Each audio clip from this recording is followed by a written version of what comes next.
hopefully you have a better story, hopefully a better story by my standpoint about a graffiti artist. Hopefully you don't dislike it. So these are the types of artists we're going to bring in. I'm going to bring in Summer Solstice. I don't know if that's her real name. I've spoken with Summer on the phone. She's from Turlock, California, and she came down to LA. She did some graffiti. She started in San Jose doing graffiti art. She came on down. She does graffiti artwork in Los Angeles and in Pomona. And that's some of her stencil work on the right. This is another one of her paintings that my wife and I talked about. We might try to go by. And this is Andre. Oh, and Summer just had a little girl, I think. A little baby. I'm not sure if it's a little girl. But this is Andre, and I showed you him earlier. Finished. I'm finished. Okay. So Andre, I'll try to speed this up. Also because I have to go to the bathroom. Andre, he's from South Central LA. Okay. He grew up in an area called the Jungle. And Andre he grew up around gangs. Gangs used to chase him, try to beat him up. He was a great artist as a kid. He was one of those kids that I had one, I wasn't him. But I had one who we used to love to watch him draw. And he would do cartoons. And he'd do cartoons of the priest at my Catholic school and make him look funny. And so that's what Andre did. He used to draw all the time. And to stay away from the gangs, to keep himself, whole, he used to do tags. He would throw up tags all the time. Eventually his family moved him away from LA. They moved out to Hacienda Heights. He graduated from high school. He went to an all-black university back in New England. I never knew there was any in New England. I thought they were all down south. Okay, so he went to all-black university there. He came back. He graduated from Cal State LA. He got a bachelor's degree in graphic design. And eventually, it wasn't making a whole lot of money for him, so he became a firefighter like myself. So he works with me, and that's where I met Andre. So the art part. Of course, we're going to teach you about art through storytelling. You guys are going to become better storytellers. But also, we're going to go out and we're going to do some art activism. You're going to actually go out. Well, before you go out there, I'm going to have you at home do your own graffiti on some paperwork. You're going to practice. And then we're going to go out to the Venice Art Walls. We're going to get a permit, and you have to go on a Saturday or Sunday, and we're going to do some graffiti. So hopefully it brings you a little bit closer to that artist. As I said, there are stories that have been told that were told wrong. No,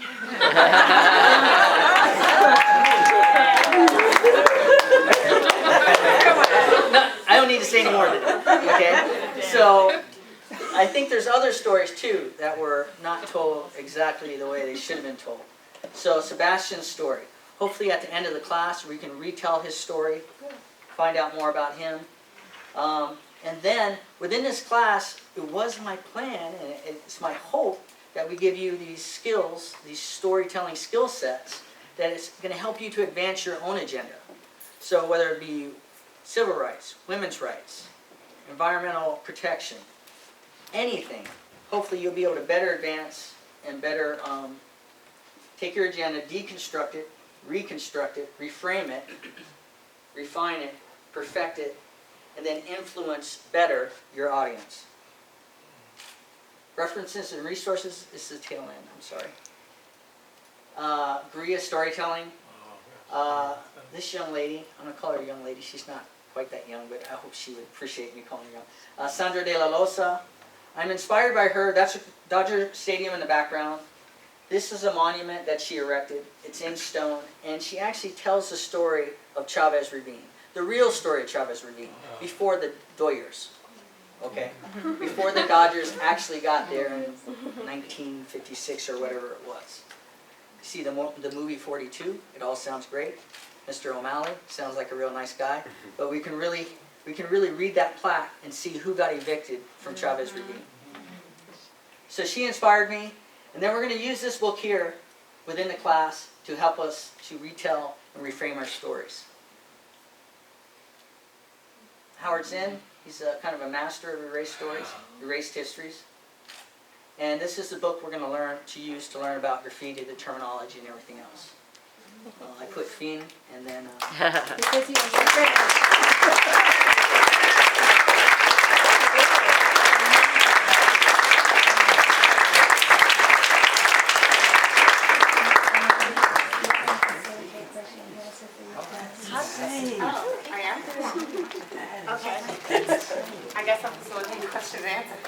Yeah.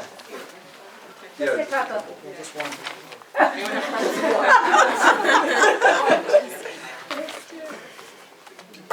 Questions? Yes? So I have a question for William. So I don't know if you saw that story, that movie produced by Banksy, that street art story about that guy who and I was going to have him watch it in supposedly... class. Are you talking about 3D? Yeah, executed and so that guy who supposedly got into the world of graffiti and how people thought he was Banksy. What do you think of those kinds of stories? Are those urban legends? Are they really valuable for the storytelling and supporting this kind of work, or does it make it worse for the kids that are trying to tell their story? You know, there's hardly any stories out there, I think. I don't think anything can make it worse. I think everything would make it better. But that's my simple answer. I have to put some more thoughts to that, though. Okay. Good answer. First of all, congratulations on all your presentations. Thank you. And insightful for the rest of us.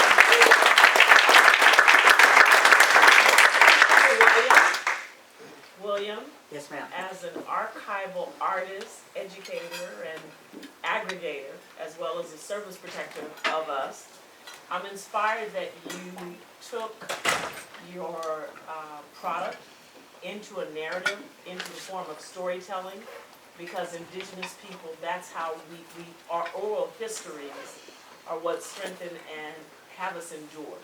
Right. And many people don't realize that imagery, and within the context of those graffiti and those tagging and whatever the terminology is by the mainstream, are actually messages and ways in which people know how to navigate community. Right. And so much of what's happening around, quote unquote, I hate the word gang tagging, is really about communication and arguably ways in which to sustain yourself in community against a lot of other issues that most people mainstream would not see. And so I really appreciate that that was the core of your presentation. I think there's so many levels, like you're saying, in communication, whether it just be gangs, but the artists themselves Yeah, and the productions that they make. exactly. Yeah. Procter- I woke Procter up and this Gamble morning gang. to, what's that, sir? Procter and Gamble gang. Yeah. If graffiti's imposing on people, what are billboards? Yeah, definitely. And you're true about that. I mean, I woke up this morning and I don't know how much time we have, but Very good. okay, I'm sorry. I woke up this morning just real quick to watching a documentary about the blues, and Yes. I'll leave it at that. That's what happened. Yeah, I was wondering, so, you did in the end eventually think that we could grow food here? Like, I saw that, right? Yeah, Okay. a certain limited amount. We're not going to feed all of Los Angeles with food that we grow here locally. We can Yes, certainly we are. supplement our food Just get off the supply. lawns and grow food and things. Yeah. Okay. And then I'm very interested in plastics all the time. Like, I think there's too many, like, planes use so much plastic per second. Like, you get on the plane and like they always give you new cups for it. Right. Just like, keep filling. I'm just curious about you two. Will you be taking your capstone and actually making things go forward? Because I'm very interested in both of these. I'm gonna try. I actually have a relative who works at Redbox, actually, and so I was talking to him about it, and he said he wanted to talk to some of his product and design people about it. Because my original idea wasn't really for detergent, it was actually for hotels to refill the miniature bottles that you have. And I had talked to this person about it a couple years ago, and he thought that would be a tampering issue, potentially, if people would start stealing everything. And so that's why I kind of shifted it to this. But I'm planning on, if not just presenting it, putting it in a portfolio, is like the financial breakdowns and stuff. That's a good idea. And yes, I'm going to focus on water more than agriculture, at least in that sort of context. Working with the tree people, I'm hoping, because they are really trying to devise a whole watershed management program and work with the various city and county agencies, because we're organized by municipalities that have nothing to do with the watershed, which is really how the water acts. It doesn't notice the political boundaries, and we need to manage along those boundaries. So anything I can do to improve that.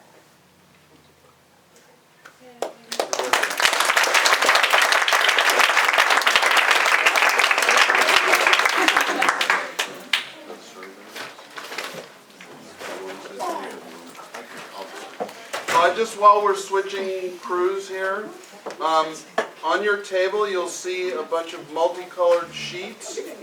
Please, for the sake of us as a program and for our students, Introducing her, she introducing really, really valuable feedback. So you can see each one has a color, each student has their own color. Please give us feedback and that we can share it later with them. It helps us to know whether or not we're doing our job teaching these guys how to make presentations, because presentations are crucial to the work of urban sustainability. I did not do that. So, And thank also, you. oh yeah, I'm gonna go first, yeah. We heard you. And I will also just try to read. It's your turn now. Now you get to fill out the sheets.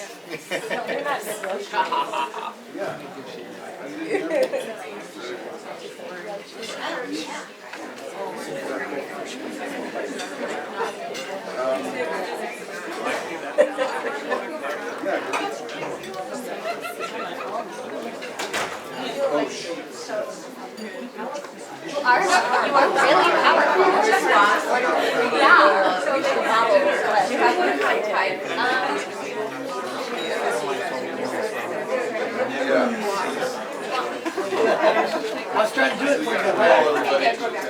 Oh, nice people. We have our second panel, and so we need complete attention and silence.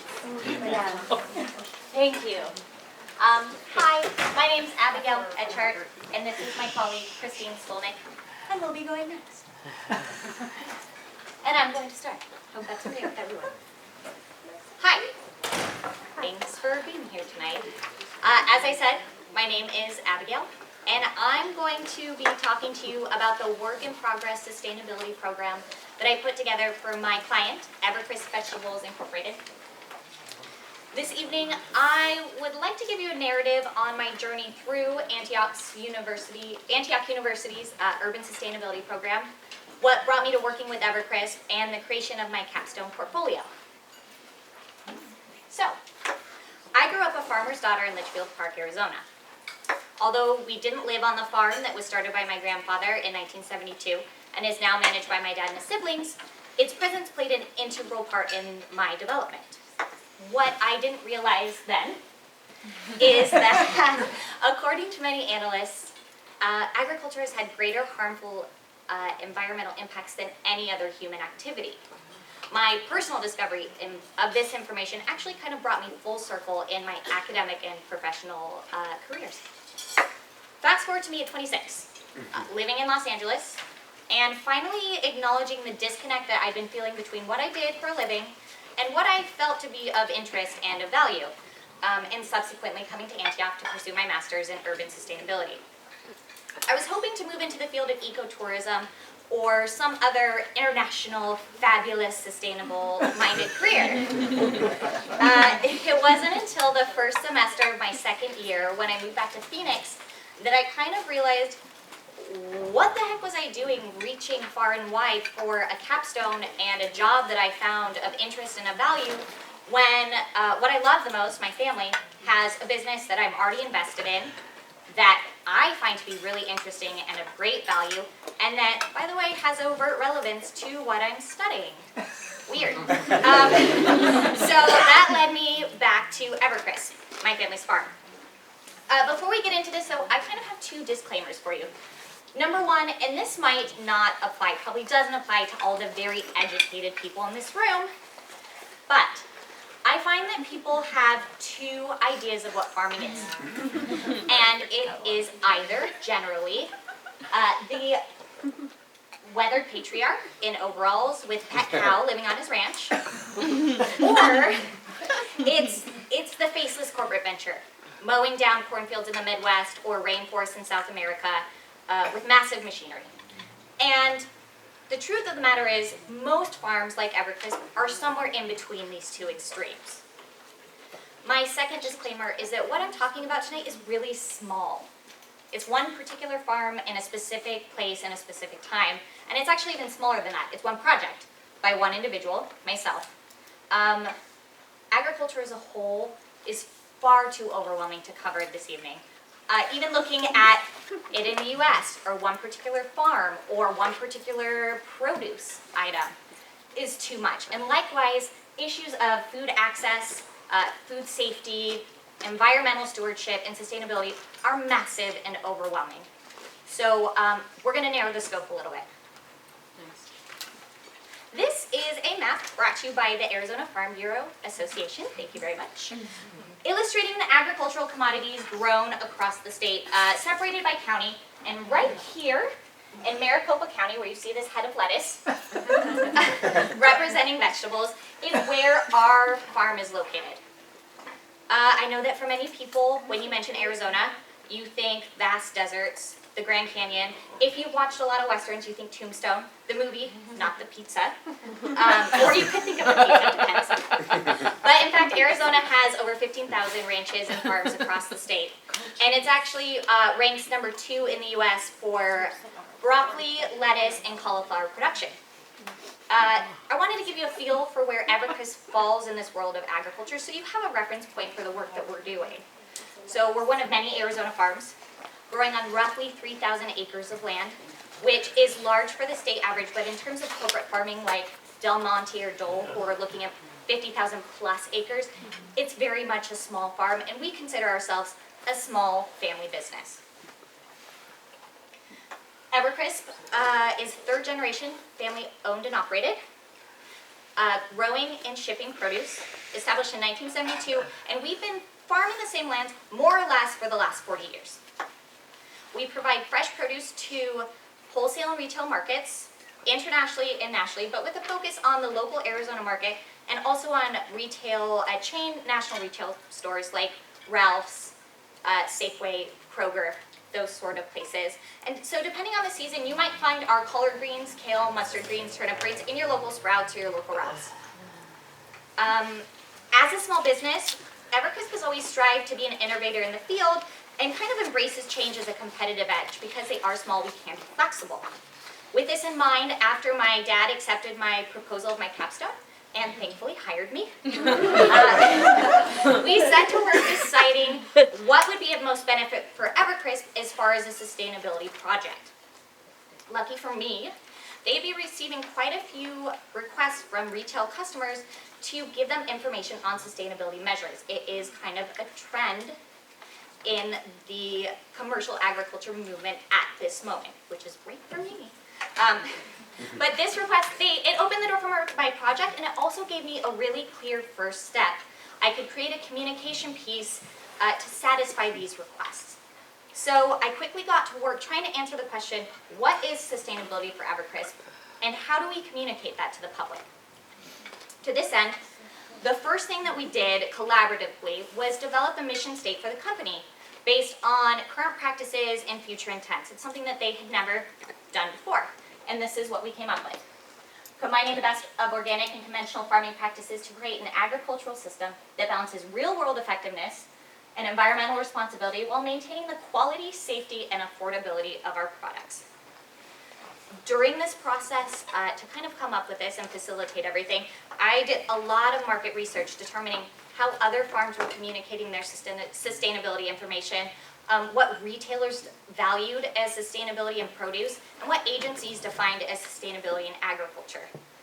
We also spent a lot of time at the company talking about what sustainability meant to Evercrisp, what it valued most about the company, what everyone thought were the biggest positive impacts the company had had so far.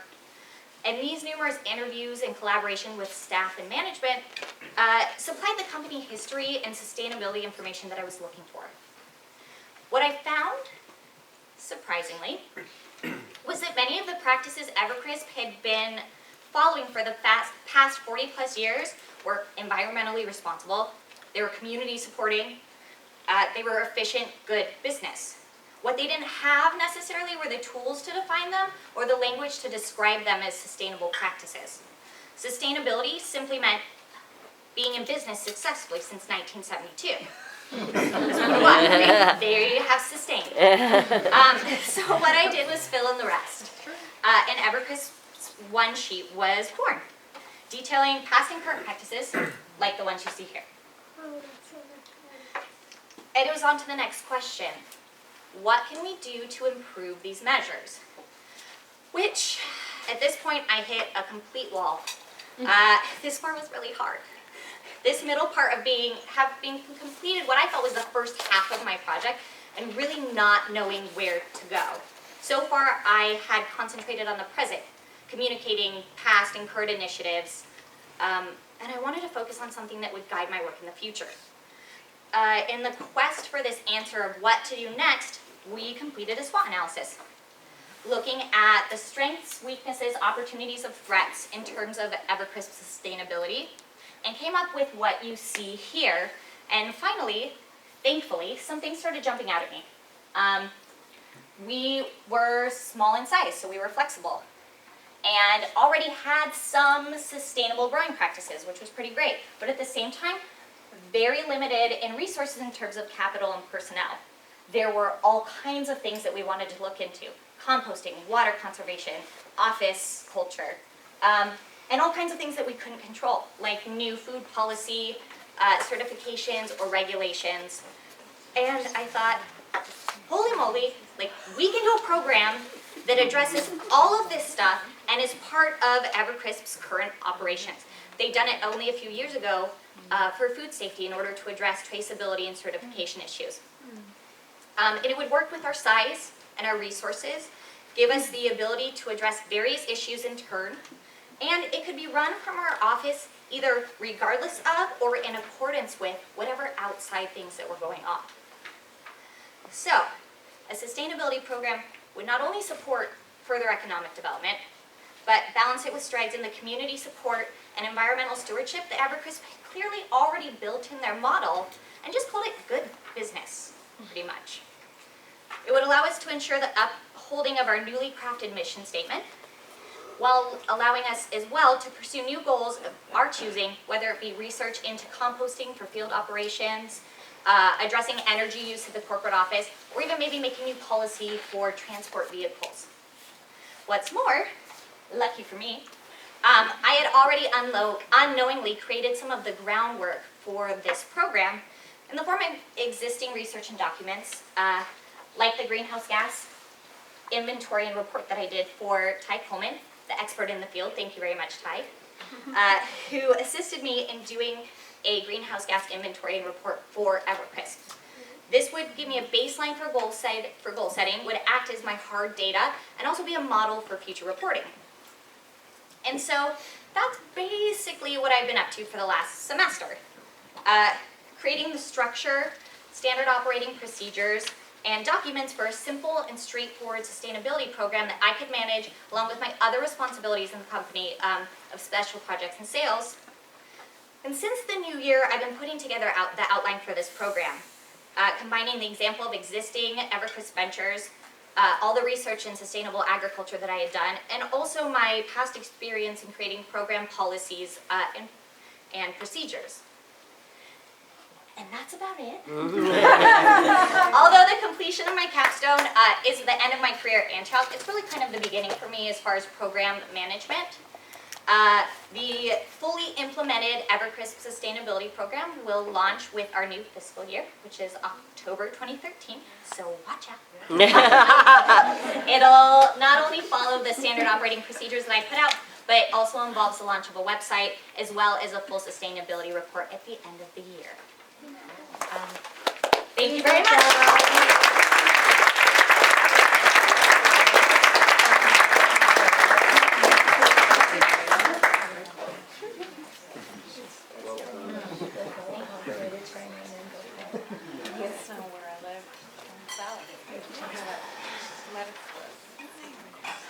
You know, After the next lady, that's cool. I'll tell them something. Okay, so my project is imagining greener futures. And it addressed two sets of research questions. It's basically a research and writing project. how do we actually imagine the future? What brain and psychological processes are involved in imagining? And how can the answer to that question, how do we imagine a greener future, help us to conserve and increase open green space? And how can those answers also inform the planning process? Thank you. And sorry, the end product was 2 articles. One was an academic article and one was an article for a popular magazine. A bit of background. My inspiration came from Richard Louv, who spoke at DePaul University for Earth Day last year. I teach at DePaul University in Chicago, and I had the chance to meet him, and then I sort of brought that idea tentatively back to Antioch, and Dawn insisted that I recruit him. And he did that. He said, you must. And at that talk, he reiterated a challenge given to him by a high school student.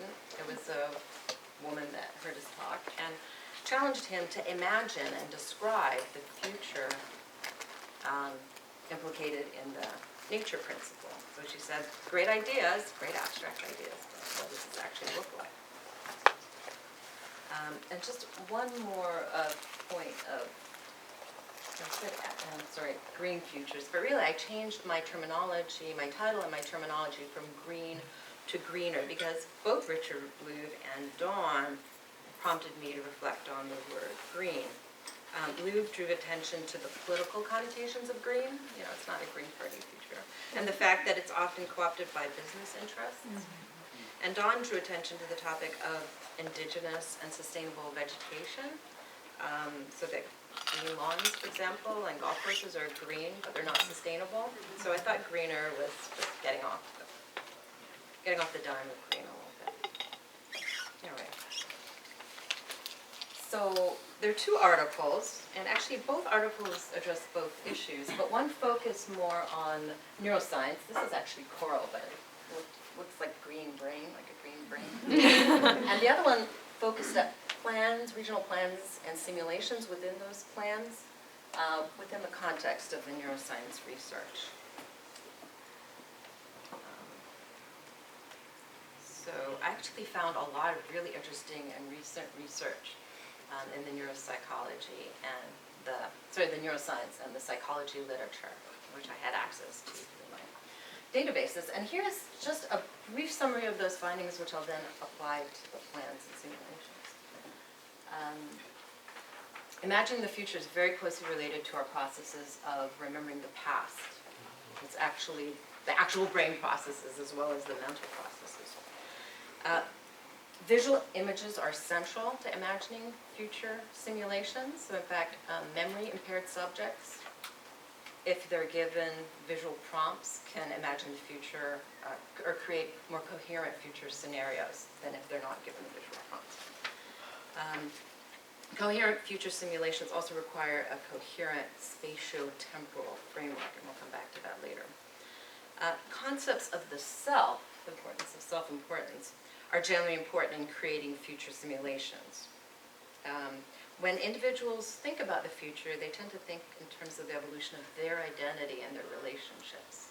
That's sort of the axis point, or the point of reference. And also, this has to do with the environment specifically, conditions of existential threat.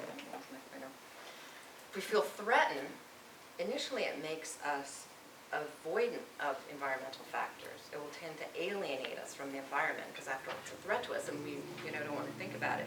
However, that effect can be mitigated if we can make people realize that they have control over those environmental factors.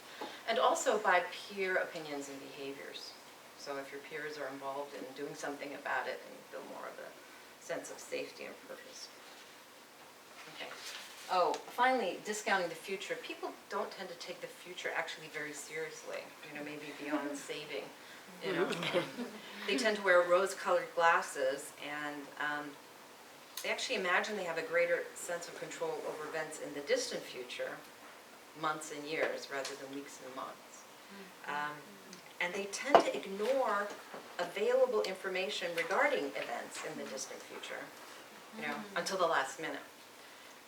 And this is evident, a good example, in the common rationalization that we've had for decades, that we will find a technical solution to global warming before we reach a crisis point, which just happened to occur 10 years ago, right?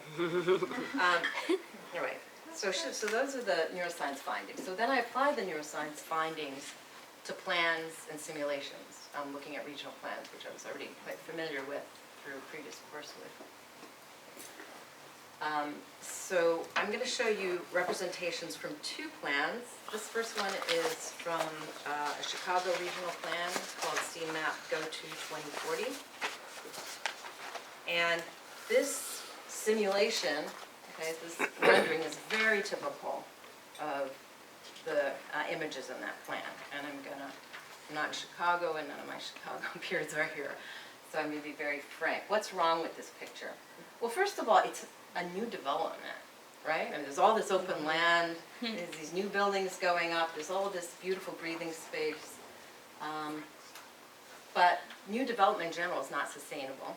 And this would not be possible in a dense urban environment unless we tore down a lot of buildings, which isn't sustainable. Wow, really unimaginative landscape here. Landscaping here. Right? This looks like when I grew up. You know how many decades ago, right? This park, right? This park would have been old when I was young. 1 decade. There's no evidence of indigenous vegetation for stormwater management, you know, which is a problem with Chicago, as you probably read in the papers. No urban agriculture, no rain gardens. The architecture and the climbing apparatus here, this pathetic, you know. It's really not future looking. Certainly it's not inspiring me, right? I wouldn't want to support this project. And the people, look, they're plastic. And strangely colorful, and turquoise. Frank Zappa. All right, the right stuff. I'm not flattering you. This is from the Los Angeles River Revitalization Master Plan, okay? It's not quite a comprehensive regional plan. It's a plan that focuses on the river, but it does include neighborhoods throughout the Los Angeles region, and it addresses many general planning issues such as water quality, green infrastructure, livable communities, and alternative transportation. So it's a lot in common with a typical regional plan. So why is this the right stuff in the context of my neuroscience and psychology research? Well, there's images of real people, right? They look very three-dimensional. They look familiar. They don't even look like Hollywood actors, actually. Kudos to that. There's an intimate perspective, right? It's not a bird's eye view. It's like an intimate perspective. We could just be standing on the side here. So that gives a sense that, you know, we could be here. Also, these familiar family activities connect to those lifestyle moments, right? We can imagine having children or having grandchildren, etc. And plus the whole has just a beautiful, genuine aesthetic appeal.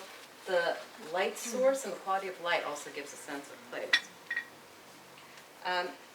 So the more I thought about the neuroscience and the simulations and the challenge of circulating these images to have people en masse imagine the future and to support these kinds of projects, the more I thought, oh, I know the social media would be a good way of circulating these images. And I also realized, comparing the social media with my neuroscience findings, that the social media are so popular because they meet these criteria. They're visual, right? I was saying visual elements are good. Images tend to be local and timely. If you have local friends and they're posting their vegetable gardens or whatever. Social media are identity driven. There's peer pressure, right? You like it, you don't like it. People respond very candidly. And it's also my media, and we are social media pros in the sense that we can easily post and circulate a picture of whatever's going on in our neighborhood and give ideas to other people. All right. Let's go by fast, doesn't it? Okay, very quickly. This is thanks to my good friend Cindy Huback. We were discussing our work, and she said, oh, yeah, I've seen that. See, this is the simulation of the LA River. She says, I saw that in a Kickstarter. I'm like, I don't have time to explain what a Kickstarter is, but it's a social media fundraising.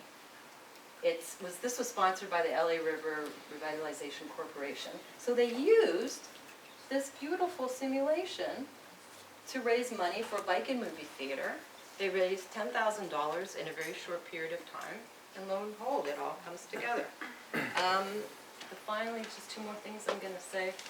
All travelers are in search of a home, but home is where we feel a sense of belonging.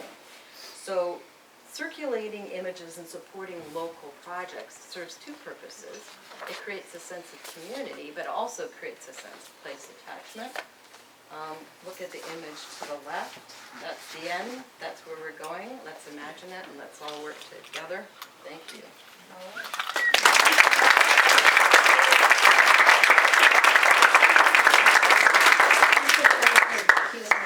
Okay, I'm facilitating the Q&A. Does anyone have any cues and we'll try and A them?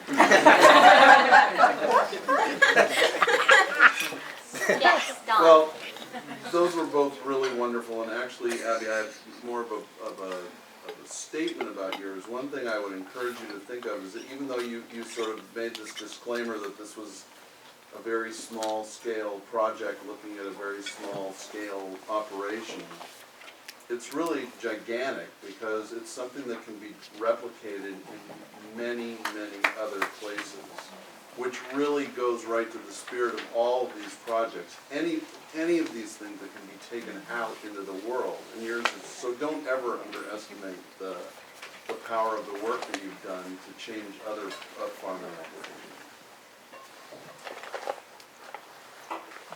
Yes, For sir. the lady, the true interpretation of being conservative, from conservatives, is to work within the system. Don't be radical, don't, rebel, don't work with what you have and within the system. That's what you're doing, honey.